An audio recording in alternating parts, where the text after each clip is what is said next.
नमस्कार.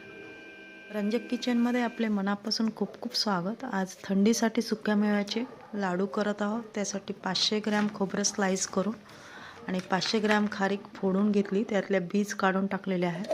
आता हे मिक्सरला बारीक करून घेऊयात. खोबरं आणि खारीक दोन्ही एकत्र करून थोडं थोडं करून मिक्सरला काढायचं.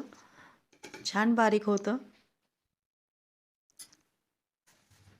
आता हे सगळं असं 2-3 बॅचमध्ये काढून घेऊयात.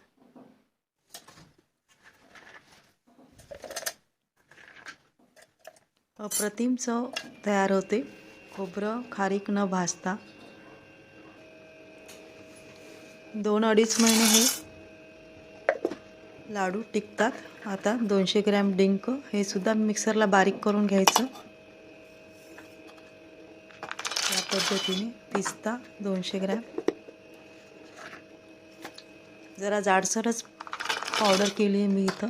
तुम्ही तुमच्या आवडीनुसार जाड बारीक ठेवू शकता, पण जाडसर केली तर जरा टेस्ट खूप छान लागते. काजू पण 200 ग्रॅम हे सुद्धा थोडेसे जाडसर असे बारीक करून घेतले. बदामही 200 ग्रॅम, बदाम बीज हे सुद्धा थोडे जाड जाड असे बारीक करून घेतले. दाताखाली मस्त क्रंची लागतात. 200 ग्रॅम साखर, तुम्ही इथं गूळही वापरू शकता. मी इथं साखर वापरते. तुमच्या आवडीनुसार तुम्ही हे घेऊ शकता. हे छान मिक्स करून घ्यायचं. आता 350 ग्रॅम तूप हे थोडं पातळ करून घेतलं आणि थोडंसं गार पण टाकते मी, त्यामुळे खूप छान चव येते.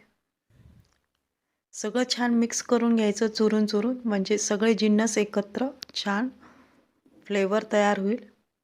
असे गोल असे लाडू तयार करायचे तुमच्या आवडीनुसार, लहान मोठे.